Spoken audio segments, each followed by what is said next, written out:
I'll be sharing with you some tips on how to answer questions and antonyms. First, beware of trick questions. Secondly, take note of positively or negatively charged words. Thirdly, eliminate answer choices that have no clear antonym.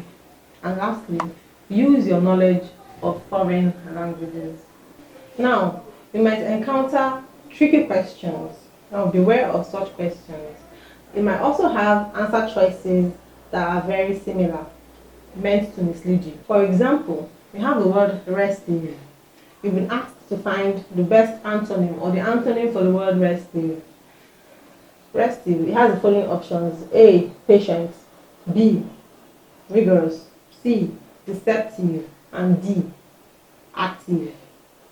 The word restive is tricky because it sounds like it has something to do with rest. Therefore, D would seem to be the best answer or the best antonym. However, this is a trick. Restive actually means restless. The correct answer is patient, a good antonym for restless. So it is good to familiarize yourself with questions or words such as this, because you come across it lots of times in your common entrance questions. Another tip or another thing you can do is to take note of positively or negatively charged questions or answer choices. Now, it is possible to associate a word to be negative or positive. Now, try to discern whether a word is positive, negative, or neutral, because actually some words have no antonym, such as chair, table, and so on. For example, we have the word malignant. Now, malignant has the synonym mal, and mal means bad, so it connotes something negative, even if you don't know the meaning of the word. Now, we have the word malignant and the following options: A, honor; B, compassionate; C, downtrodden; and D, destitute. Now, let's go through the options and see how we can use the word charges to answer the question. A, honor, has a positive word charge, definitely. B, compassionate, is positive. C, downtrodden, down, connotes something negative. D, destitute, has des as the prefix. It connotes something negative. Now, after labeling each, you are left with two words: honor and compassionate. Now, since we know that mal means bad, so malignant and having the option choices A and B, honor and compassionate, you have narrowed down your options to two, giving you a 50-50 chance to answer that question correctly.